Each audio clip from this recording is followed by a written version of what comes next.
En esta mañana voy a hablar acerca de la tentación y he titulado este sermón La victoria sobre la tentación, y vamos a tener una miniserie de quizás 2 o 3 sermones con relación a este tema. Así que este domingo va a ser el primer domingo y luego entonces vendrán un par de domingos más para concluir este tema. Voy a pedir que por favor nos coloquemos de pie y busquemos en nuestras Biblias en Mateo capítulo 4, y si no tiene Biblia, mire ahí en pantalla, Mateo capítulo 4, verso del 1 al 11. Mateo 4.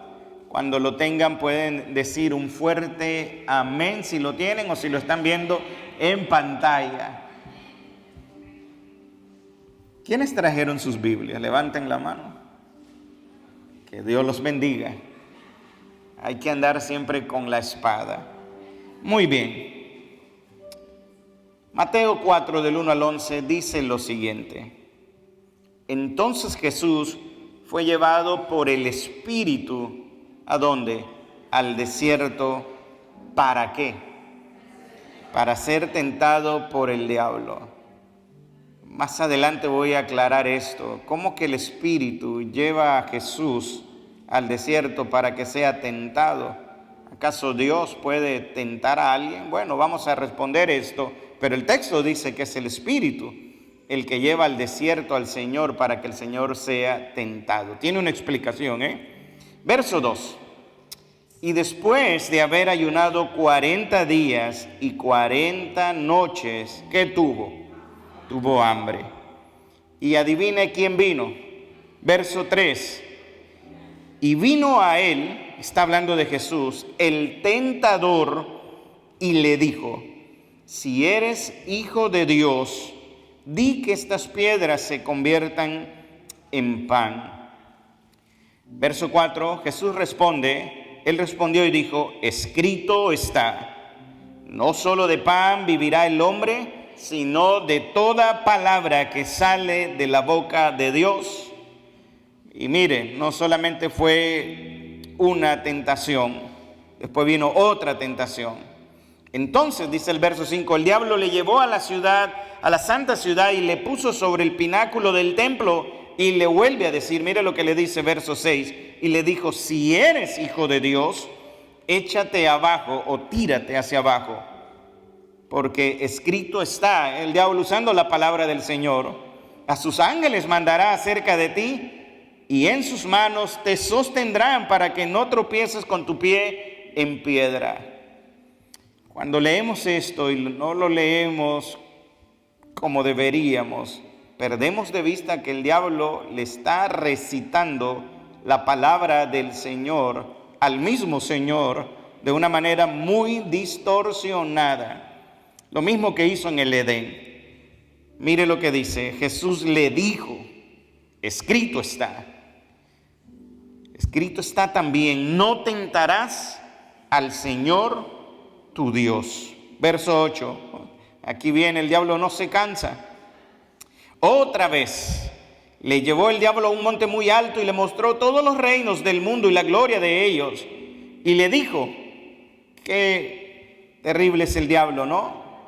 Todo esto te daré, sí, cómo no, si postrado me adorares. Así que al que hizo los cielos y la tierra, le dice: todo esto te daré si tú te postras y me adoras. Hay que tener 2 dedos de frente, lo cual el diablo no tiene, para decirle eso a Jesús. Verso 10. Entonces Jesús le dijo, y ya me imagino que en un tono ya de: ¿qué te pasa, diablo?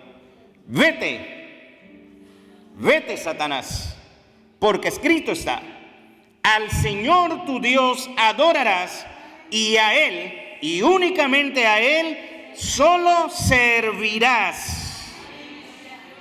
Entonces, si lo va a dar de lo bien fuerte, el diablo no le quedó otra, entonces le dejó. Y aquí vinieron ángeles y le servían. Inclina tu rostro y vamos a orar. Amado Dios, gracias por tu palabra. Yo te ruego, te suplico que ella hoy cumpla el efecto, Señor, por el cual ha sido diseñada en esta mañana. Glorifica tu nombre y háblanos a través de ella. Alinea mi corazón con tu corazón, Señor, y mi alma con tu espíritu, y que sea el Espíritu Santo, Señor, dirigiendo todo este tiempo. Gracias por todo en el nombre de Jesús. Amén y amén. Pueden tomar su lugar. El audio creo que está bien, Kelvin. Muy bien, amados. El pasaje que acabamos de leer nos presenta, a mi juicio, una de las escenas más monumentales y misteriosa de todos los tiempos. Yo diría que esta es la gran batalla cósmica. En realidad, este pasaje es la lucha entre el Dios Todopoderoso versus el Dios de este siglo. Yo diría que es el enfrentamiento entre el buen pastor que su vida da por las ovejas y el lobo rapaz que busca dispersar el rebaño. Es la batalla entre el camino, la verdad y la vida versus el engañador que siembra mentiras porque es padre de mentiras. Es el choque entre el león de la tribu de Judá versus el león rugiente que anda buscando a quien devorar. Es la confrontación entre el Salvador del mundo, el único Redentor, versus el destructor de nuestras almas. Es la guerra cósmica entre Jesucristo, el Hijo eterno de Dios, el Rey de Reyes y el Señor de los Señores, versus el acusador, la serpiente antigua, que es el diablo y Satanás. Este pasaje nos pone en perspectiva de una batalla que se ejecutó ahí donde nadie los vio. Pero por lo que las Escrituras nos dicen, Cristo triunfó. El escritor David Platt dice que este pasaje tiene un significado crucial en nuestra propia batalla por el pecado. De hecho, existe un estrecho vínculo entre las tentaciones de Jesús y las tentaciones que sufrieron Adán y Eva, pero asimismo también existe un vínculo entre las tentaciones que también nosotros enfrentamos a diario.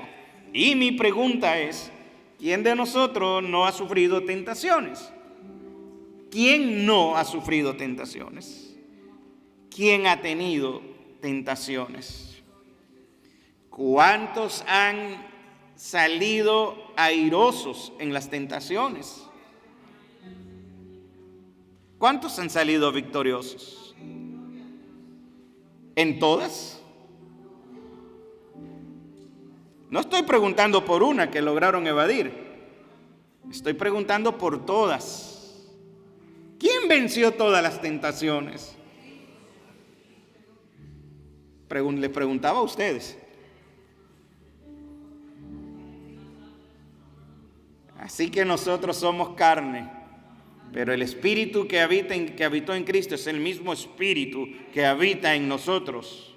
Y porque Él pudo, también nosotros podemos. Así que este pasaje nos desafía con nuestras propias batallas. A diario enfrentamos tentaciones de todo tipo. Y mire lo que dice, para entrar en materia, Mateo 4:1. Mire lo que dice el texto. Entonces, ¿qué? Jesús, ¿qué fue? Fue llevado por el Espíritu al desierto para ser tentado por el diablo. Antes de explicar esta parte de por qué Jesús llevado al desierto por el Espíritu Santo para ser tentado por el diablo, permítame contextualizar lo que está ocurriendo en esta historia. Y para ello necesito ir al contexto inmediato. Y el contexto inmediato en el capítulo 3 nos muestra al Señor Jesucristo en el río Jordán, siendo bautizado por Juan el Bautista. El bautismo de Jesús fue un glorioso acontecimiento público. Mateo nos dice que después que Jesús fue bautizado, subió del agua. E imagínense esto, dice que los cielos se abrieron y el Espíritu Santo, nada más ni nada menos que el Espíritu Santo, bajó del cielo, vino sobre él en forma de paloma. Y mientras esto ocurría, hubo una voz de los cielos que dijo: Este es mi Hijo amado, en quien yo tengo complacencia. En esta mañana le preguntaba a mis hijos si yo como papá podría tener complacencia en ellos, porque esta frase que el Padre dice, este es mi Hijo amado en quien tengo complacencia, no es otra cosa que decir, este es mi hijo y en este hijo mío tengo un alto grado de satisfacción. Pero ¿por qué el Padre dice todas estas cosas acerca del Hijo?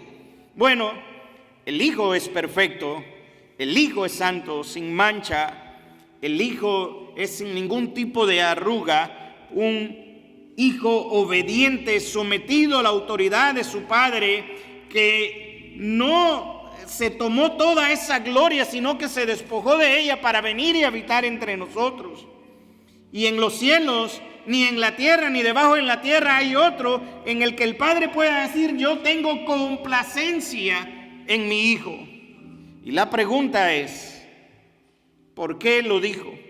Bueno, simple y llanamente porque Jesús también es Dios, es santo y es todo lo que podemos pensar con relación a la pureza. Él es totalmente puro, no había ninguna mancha en él. Pero la pregunta es, ¿Dios puede decir lo mismo de nosotros? Dios puede decirte a ti, Dios puede hablar de ti y decir: wow, ahí está mi hijo Pedro Pérez, en el que yo tengo complacencia porque anda conforme a mis caminos, anda conforme a mi voluntad, no se enoja, no se aira, no pelea, no chismea.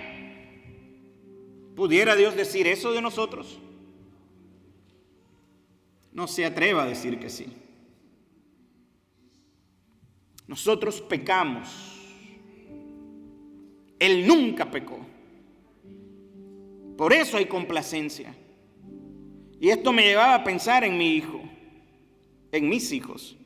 Y les decía: wow, en realidad uno puede sentir cierto orgullo, entre comillas, pero la complacencia a la que está haciendo referencia el padre con el hijo, nuestros hijos no son buenos.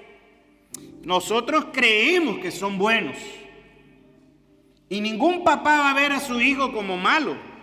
Para nosotros, todos nuestros hijos son buenos, nuestros hijos nunca hacen nada. Pero dése cuenta que a su hijo usted le tiene que enseñar a portarse bien, no a portarse mal, porque ya por su naturaleza su hijo se porta mal.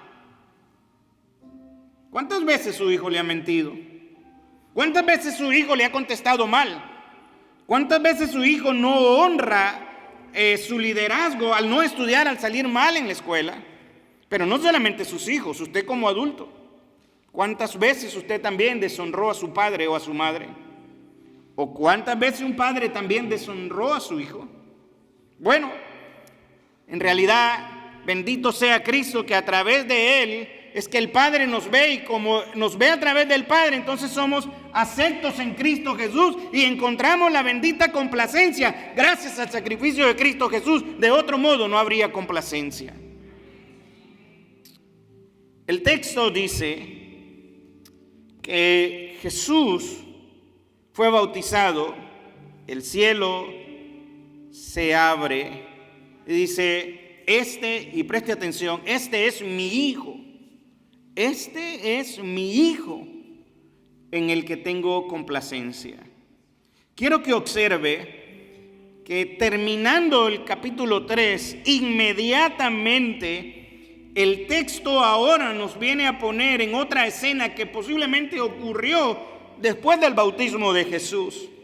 Después de este momento glorioso, de haber escuchado esta voz, de haber visto al Espíritu de Dios bajar sobre Jesús, de los cielos abrirse y de Juan decir: este es el Cordero de Dios que quita el pecado del mundo, y todas estas cosas, llegó un momento agonizante en la vida del Señor.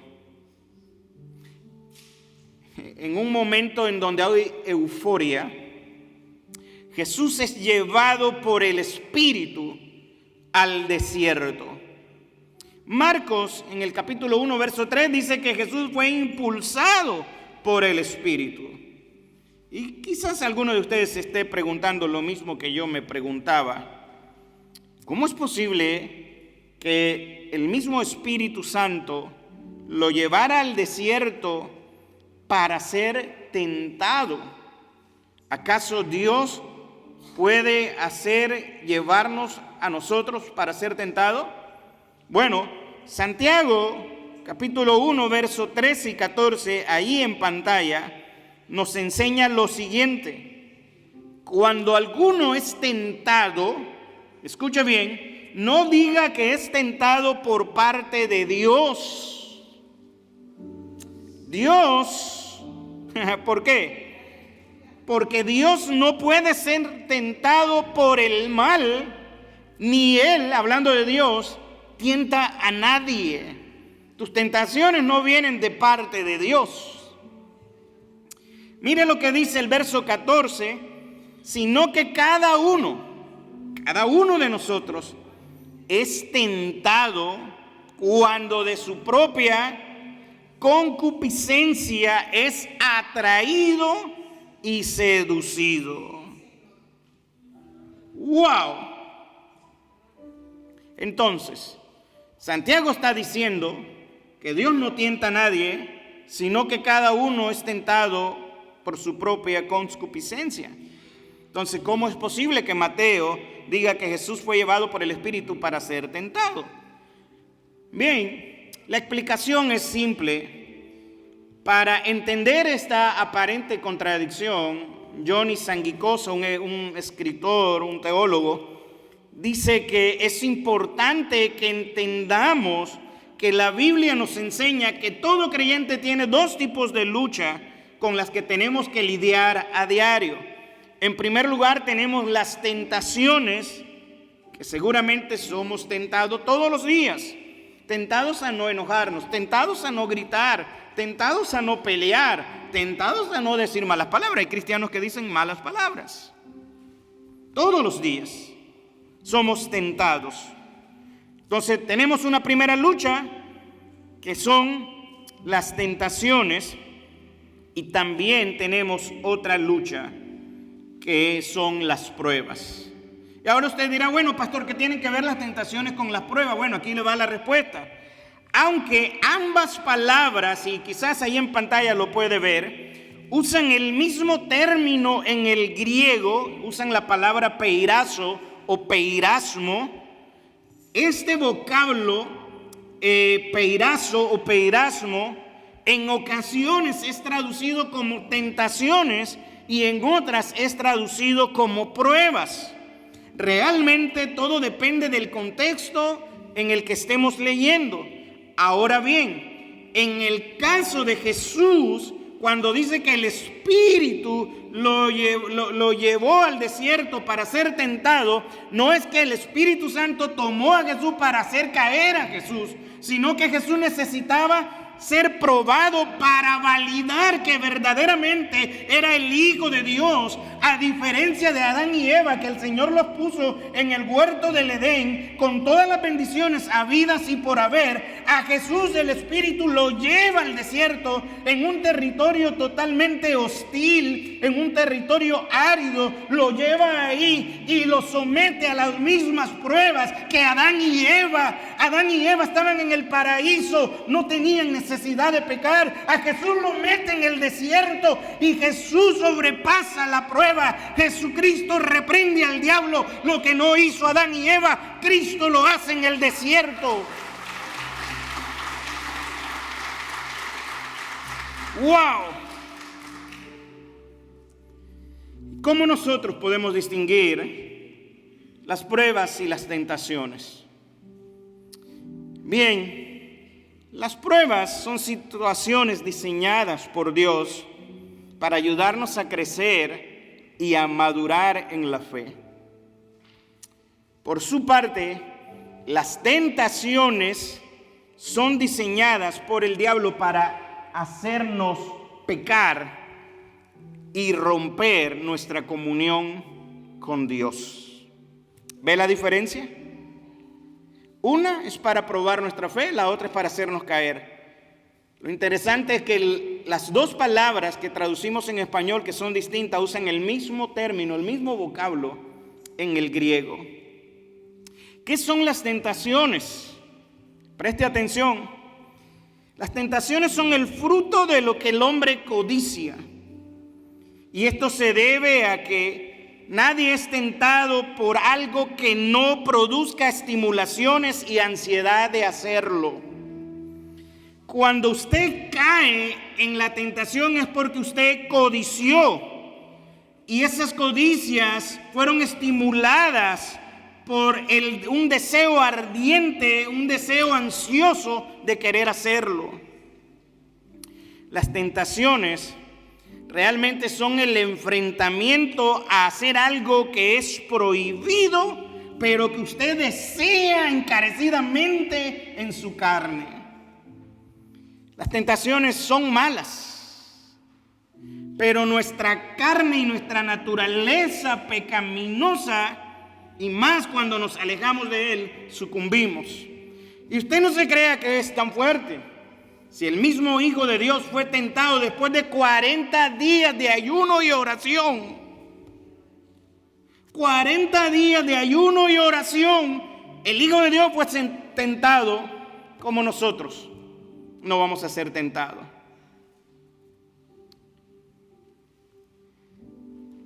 Caer en la tentación es una decisión personal. Nadie te obliga, nadie te pone una pistola. Cuando tú caes, caes por tu soberana voluntad. Al caer somos responsables, nadie más. Nadie más es responsable. Pero la caída trae también consecuencias. Con esas consecuencias tenemos que lidiar, nos guste o no nos guste. Las tentaciones provienen de tres fuentes.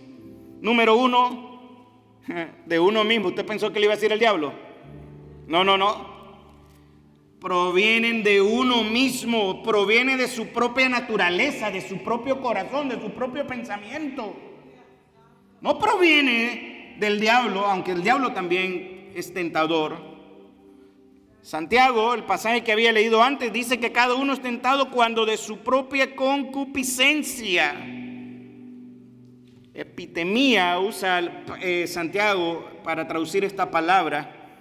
Y este es el deseo, es un deseo ardiente, es un deseo intenso, es un deseo de querer hacerlo. Eso tiene que ver con tu concupiscencia. Si nosotros nos dejamos seducir y caemos, echaremos raíces en esa tentación. Y como resultado, si Dios no mete su mano, llegará la muerte.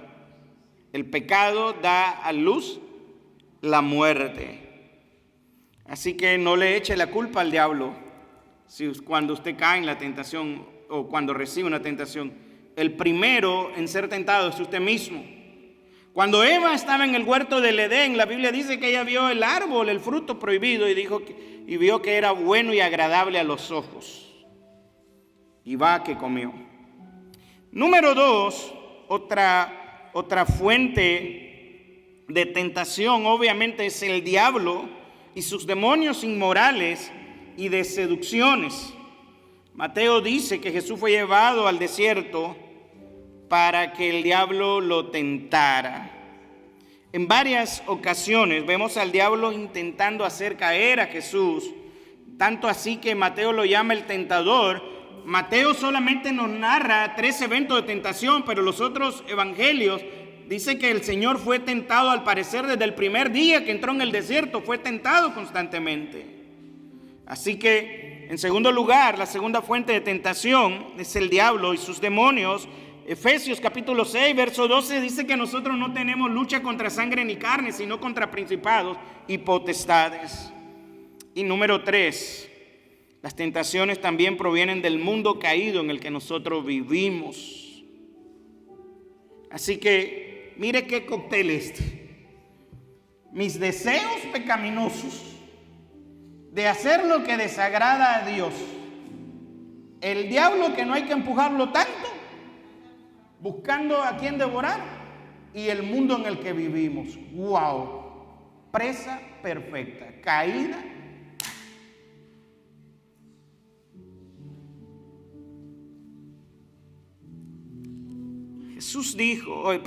Juan escribió en su primera carta con este tema del mundo. Dice, no améis al mundo, ni las cosas que están en el mundo. Los cristianos nos aferramos tanto al mundo y a las cosas del mundo como si nosotros fuéramos ciudadanos de este mundo. Nosotros no somos ciudadanos de este mundo. Nuestra patria está en los cielos y estará en la tierra cuando el Señor regrese otra vez. Pero por ahora no es nuestro mundo. Todo lo que estamos viviendo es pasajero. Si alguno ama al mundo, ojo, el amor del Padre no está en él. ¿Qué es amar al mundo? Es hacer todas estas cosas que desagradan a Dios. Cuando tú haces algo que a Dios no le gusta, realmente lo que estás diciendo es que prefieres amar al mundo y no amar a Dios. Cuando tú amas al mundo, el texto dice, el amor del Padre no se refleja en él, no está en él. Así que huyamos de nosotros mismos, huyamos del diablo y huyamos del mundo.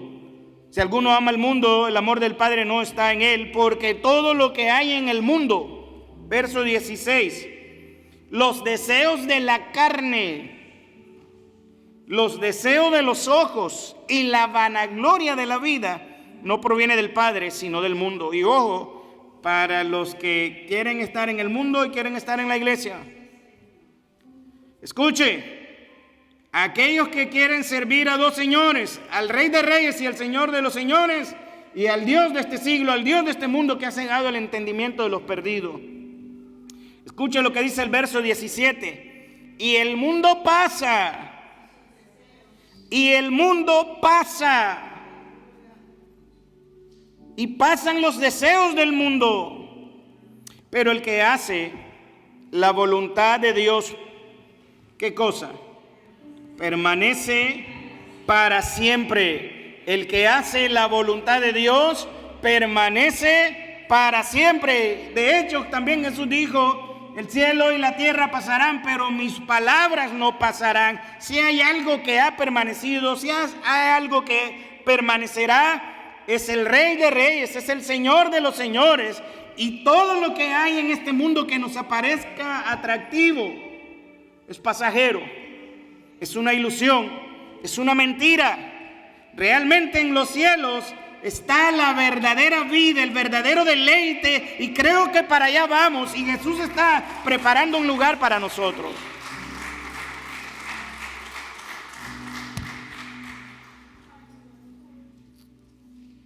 Así que, entendiendo todo esto ahora, podemos concluir que el Espíritu Santo llevó a Jesús al desierto para ser probado y para validar que Él era el eterno Hijo de Dios. No lo llevó para caer en tentación, pero ahí en el desierto el diablo sacó provecho para tentarlo. En las pruebas, cuando nos llegan las pruebas y nos llegan los momentos difíciles, duros, no creas que solamente es el momento duro o difícil. En el momento duro, en el momento difícil, el diablo también se va a levantar contra ti. ¿Para qué? Te va a querer hacer que desacredites a Dios, que señales a Dios por lo que estás viviendo. Esto me hace pensar que hay momentos en que usted y yo estaremos en el desierto. Hay desiertos que llegarán a nuestra vida. Para algunos, enfermedades. Para otros, problemas emocionales, de familia. Algunos otros lidiando con adicciones. Otros con el problema de la muerte. En fin, nos va a llegar el desierto.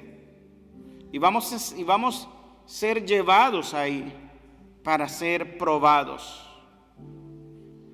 Y Dios nos estará viendo para decir: este es mi hijo o esta es mi hija en quien tengo complacencia. Cuando observamos los desiertos, nos damos cuenta que son áridos, solitarios, con temperaturas muy calientes por el día, con temperaturas muy frías por la noche. De hecho, algunos desiertos, como el desierto de Parán, están llenos de serpientes ardientes y escorpiones. Y otros, como el desierto de Judea, donde estuvo Jesús, estaba lleno de fieras. Pero a pesar de esto, tu desierto, tu prueba, puede ser un lugar de formación para tu carácter, puede ser un lugar de formación para tu fe, puede ser un lugar para que la gloria de Dios se manifieste y se muestre en tu vida, en tu familia y en el mundo. El desierto puede ser en este momento algo terrible en tu vida. Pero si Jesús y su Santo Espíritu están ahí contigo, el desierto lo podrás pasar. Y en medio del desierto Él abrirá caminos, ríos, dice Isaías. Así que no te preocupes tanto por el desierto que estás viviendo, sopórtalo, nada más resiste las tentaciones que vengan a tu vida, resiste la prueba, porque cuando hayas vencido, el Hijo del Hombre se va a glorificar en tu vida dándote la victoria. Pero resiste.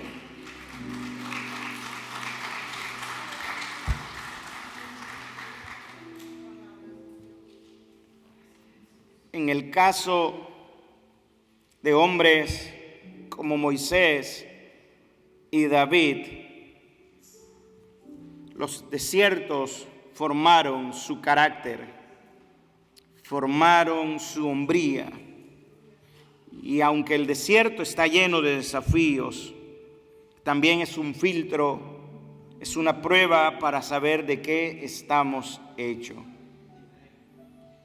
En el caso de Jesús, el desierto era una prueba, una confirmación de que Él era verdaderamente el Hijo de Dios, tal y como en su bautismo había ocurrido. Cuando somos probados, cuando somos tentados, lo que el Señor está esperando de nosotros es que nosotros seamos verdaderamente hijos de Dios. Job nos dio ejemplo. Job perdió todo en medio de una gran prueba. Perdió sus riquezas, perdió a su familia, perdió a 10 de sus hijos, no 1, 2, perdió a 10 el mismo día. Sus amigos lo abandonaron. Su esposa le dijo que maldijera a Dios y que se muriera. Para colmo, le llegó una enfermedad terrible en aquellos días. Y este hombre, que demostró ser verdaderamente un hijo de Dios, en medio de la prueba dijo: Jehová dio, Jehová quitó, pero sea el nombre de Jehová bendito.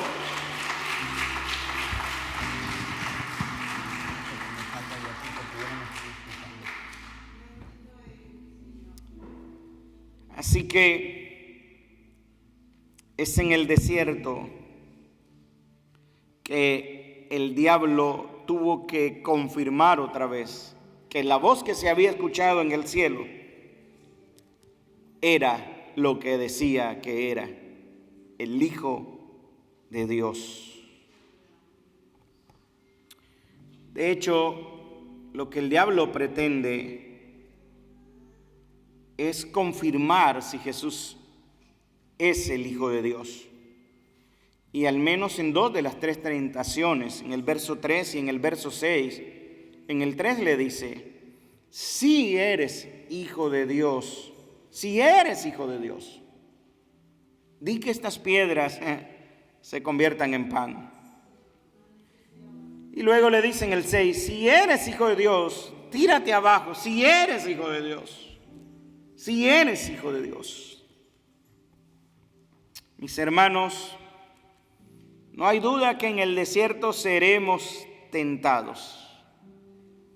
Y entre más comunión tengamos con Dios, más seremos desafiados y tentados por el enemigo. Jesús había estado 40 días, 40 noches en ayuno y en oración. Quiero que observe que las grandes bendiciones generalmente son seguidas por grandes tentaciones. ¿A usted no le ha pasado que de pronto tuvo un gran triunfo en algo, una gran victoria que celebrar y al poquito, ¡pah!, viene la prueba? Es parte de lo que tenemos que lidiar. Jesús había estado en una comunión formidable con su Padre. Yo me imagino que estos 40 días lo ayudaron a prepararse para todo lo que iba a venir. Supongo que en este desierto Jesús lloró, Jesús clamó al Padre, adoró al Padre, tuvo esa experiencia con el Padre y Jesús disfrutó de esa plena comunión. Y no es cierto que a veces cuando nosotros andamos, que sabemos que estamos bien con el Señor, y nos sentimos seguros, nos sentimos firmes, pero al poco tiempo el diablo viene con una tentación. Saliste del servicio y saliste lleno del Espíritu de Dios. Cuando saliste a la calle, un carro se te atravesó y le mencionaste a la mamá en el nombre del Señor.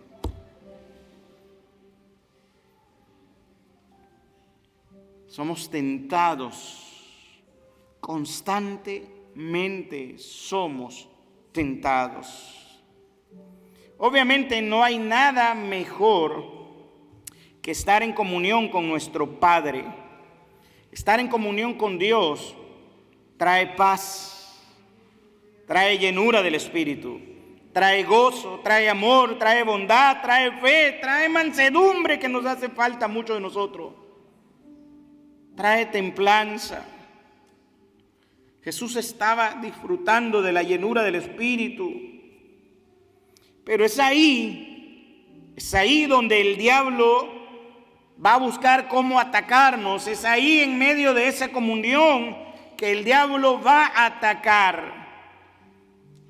Porque aun cuando estamos adorando al Señor y disfrutando de su presencia, no significa que no tengamos dificultades. Jesús la tuvo. El verso 2 del capítulo 4 dice: y después de haber ayunado 40 días y 40 noches, ¿tuvo qué? Tuvo hambre.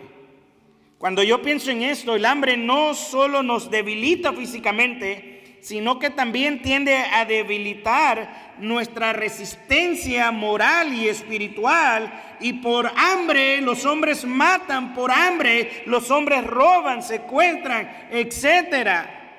Cuando estamos pasando por una necesidad, y a veces somos especialistas en querer ayudarle a Dios, Dios nos responde inmediatamente. Entonces, como Abraham, el Señor le dio la promesa de que iba a tener un hijo, pero el hijo no llegaba. Entonces Sara dijo: ¿sabes qué? Embaraza a la sierva. Muchos de nosotros, cuando estamos pasando por dificultades, nos adelantamos a Dios, queremos ayudarle a Dios y no esperamos que Dios intervenga.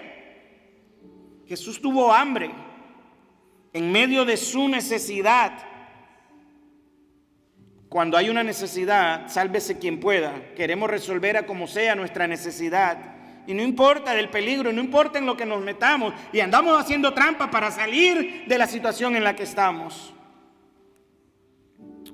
Hay una tendencia a ser vulnerables cuando tenemos necesidad de algo.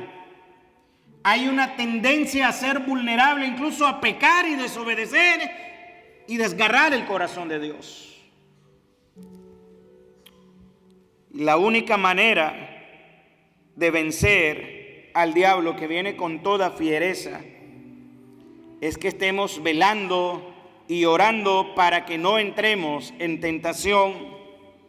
Del Señor aprendemos que Él no bajó la guardia, no permitió que en su debilidad física Satanás tomara ventaja sobre Él. Y la única manera de vencer la tentación es estar constantemente preparado contra ella. No es que una vez, hermano, la tentación te va a dejar una vez, pero va a volver otra vez, y va a volver otra vez, y va a volver otra vez.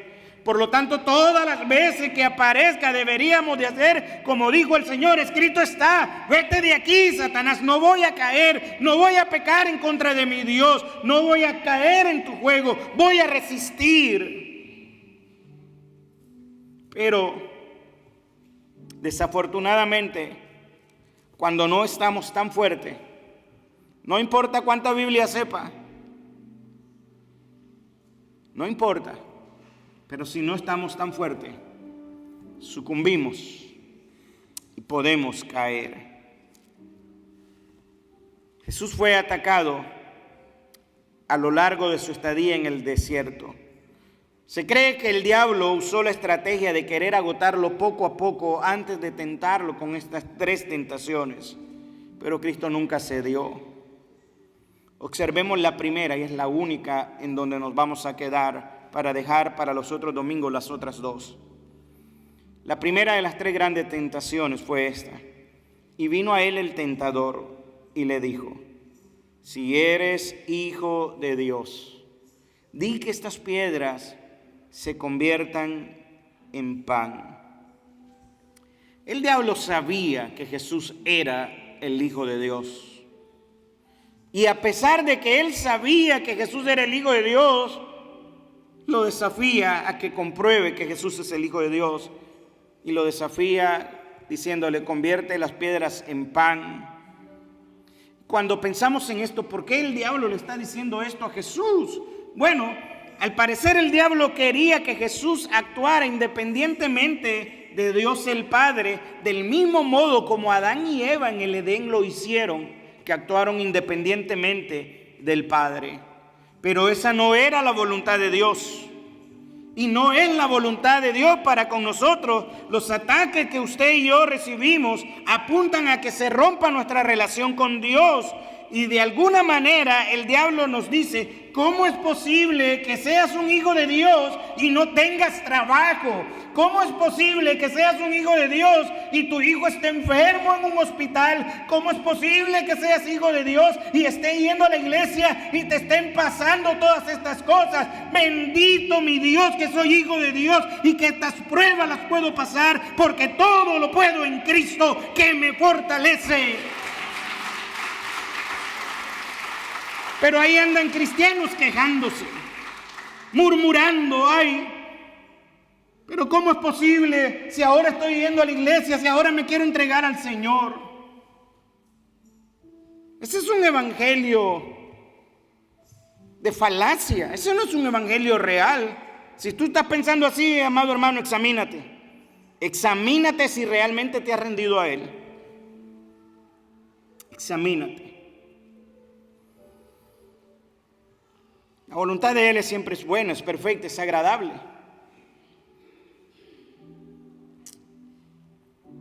El diablo quería que Jesús dudara de la provisión de Dios y del amor del Padre.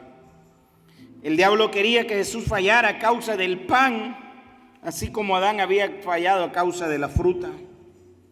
Pero a diferencia de Adán, Jesús sí vino a cumplir la voluntad del Padre. Y mire lo que dice Juan 4:34. Jesús les dijo: mi comida, mi necesidad es que haga la voluntad del que me envió y que acabe su obra. Mi comida, mi necesidad es hacer la voluntad de Dios. La respuesta de Jesús al diablo comenzó con una apelación a la poderosa palabra de Dios. Jesús dijo, verso 4, capítulo 4 de Mateo. Él respondió y dijo: escrito está. Hay hermanos que se pasan la vida en las redes sociales y no estudian la Biblia. Cuando llega la prueba, las redes sociales no te van a salvar. Necesitas conocer la palabra de Dios para soportar la prueba, para soportar la tentación, desenvainar esa espada, que es una espada de dos filos. Es con la palabra que respondemos a las insinuaciones de Satanás. Esa palabra debe estar fresca. Es que no la entiendo. No la entiendes porque no la lees. Léela y léela, hermano. En ella vas a encontrar sabiduría. Hay hombres que llegan a la casa, nunca leen la Biblia. Se levantan, van al trabajo, nunca leen la Biblia. Se van a dormir, nunca leen la Biblia. ¿Y cómo quieres triunfar si no lees la Biblia? No es suficiente con lo que el pastor enseña en un domingo. Tienes que leer la palabra, comerte la palabra, escudriñar la palabra. El salmista dice, el que medita en ella de día y de noche es como árbol plantado junto a la corriente de las aguas que da su fruto en su tiempo. Todos los hombres que han crecido es porque escudriñaron la palabra. Los grandes líderes se levantaron porque escudriñaron la palabra. Escudriña la palabra, pero no solamente escudriñala, trata de vivirla y aplicarla a tu vida, que es en la verdadera bendición. Fallamos en aplicarla. La conocemos, pero fallamos en aplicarla. Jesús citó la palabra. Él respondió, escrito está, no solo de pan vivirá el hombre, sino de toda palabra que sale de la boca de Dios. Jesús citó una cita de Deuteronomio 8:3. Jesús prácticamente declaró que es mejor obedecer y depender de Dios. El pueblo de Israel había fallado durante 40 años en el desierto. Cuando les faltó el pan, murmuraron en contra de Dios. Pero Cristo, el nuevo Israel, estaba ahí para dar la cara por Israel y diciendo, ellos fallaron, pero yo no. No solo de pan vivirá el hombre. Él no usó su poder para satisfacer su hambre. Y esto es lindo porque no se lamentó. Ay, ¿por qué me pasa a mí? No. No cuestionó. No se quejó. No murmuró. Y tampoco dijo, ¿por qué a mí? Él sabía que Dios el Padre suple todas nuestras necesidades conforme a sus riquezas en gloria. Él sabía eso, nosotros lo sabemos. Pablo dice que Él suple todas nuestras necesidades. Jesús dijo, busquen primeramente el reino de Dios y su justicia y todas las demás cosas serán añadidas. Nosotros sufrimos los estragos de la tentación porque nos alejamos de la palabra de Dios.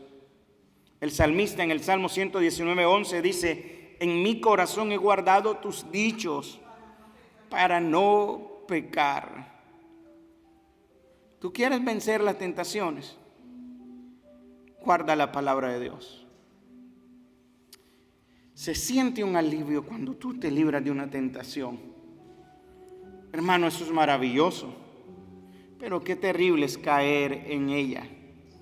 Te sientes solo, te sientes sucio, te sientes miserable, sientes que Dios se alejó de ti. Claro, ¿cómo no se va a alejar si no hay ninguna comunión entre la luz y las tinieblas? Y Dios es un Dios santo y sin santidad nadie verá al Señor.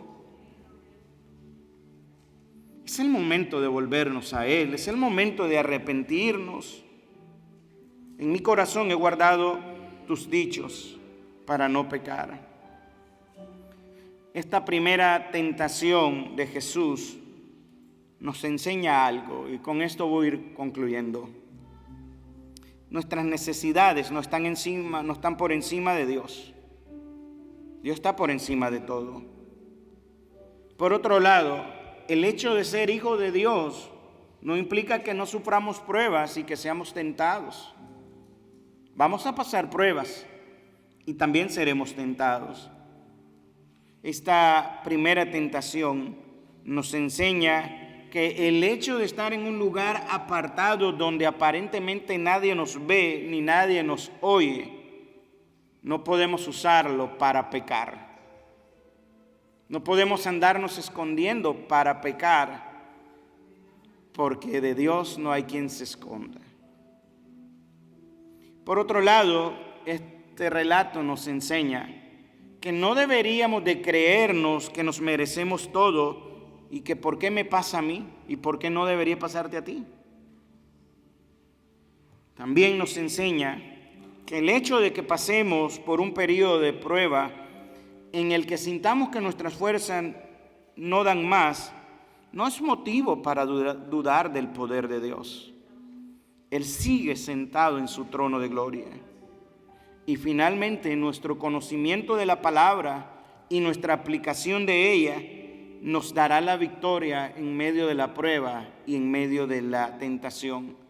Él, dice su palabra, juntamente con la tentación nos da la salida. Y la salida está en su palabra, en buscar su presencia, en buscarlo a Él. Así que, amada iglesia, ánimo, ánimo. Se está siendo tentado, yo no sé, a lo mejor algunos tienen ataduras sexuales, algunos tienen ataduras hacia la pornografía, algunos quizás tienen ataduras hacia el alcohol, las drogas. Yo no sé qué tipo de tentación estés viviendo, pero ánimo, ánimo. Hoy, si te arrepientes y buscas el rostro del Señor, puedes salir de ella.